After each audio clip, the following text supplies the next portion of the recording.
দীপা আর রূপা mister মেহতার কাছে গিয়ে Dipa mister মেহতাকে উর্মির beauty কন্টেস্টেন্টের ব্যাপারের কথা বলে আর বলে, আমি যেটা স্পন্সর করছি আমার নাম যেন কোনোভাবেই না আসে। বুঝতেই তো পারছেন, ফ্যামিলি ম্যাটার।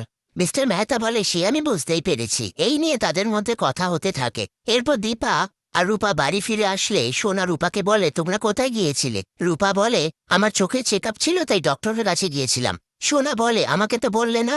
রূপা বলে, তুমি যা নাক ডাকছিলে। এই নিয়ে তারা মজা করতে থাকে। সেই মুহূর্তে একজন এসে উর্মিকে একটা চিঠি দেয়, সেটাতে লেখা থাকে যে উর্মি বিউটি কন্টেস্টেন্টে সিলেক্ট হয়েছে।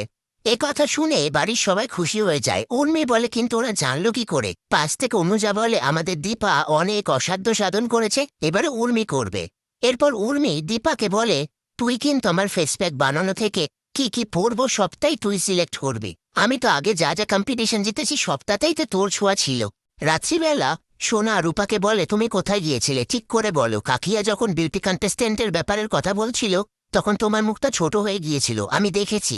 রূপা বলে, আসলে ব্যবস্থাটা আমি আর মাইক করতে গিয়েছিলাম। সেই মুহূর্তে অনুজা এসে বলে, উর্মিকে নিয়ে কি কথা হচ্ছিল? তখনই রূপা কথাটা ঘুরিয়ে দেয়। ওদিকে উর্মি দীপাকে বলে, তুই কিন্তু আমার সাথে অডিশনে যাবি। দীপা বলে, আমরা তো ফাইনাল সিলেকশনের দিন সবাই যাব, আর বিগ বংয়ের কাজ কে সামলাবে? আমি গেলে? উর্মি বলে, আমার থেকে বিগ বংয়ের কাজ আগে। এই বলে সাক্ষ্যদীপ বাবুকে ফোন করলে সাক্ষ্যদীপ বাবু দীপা ভেবে উর্মিকে বলে, মিস্টার মেহতার সাথে কথা হলো উর্মির ব্যাপারে?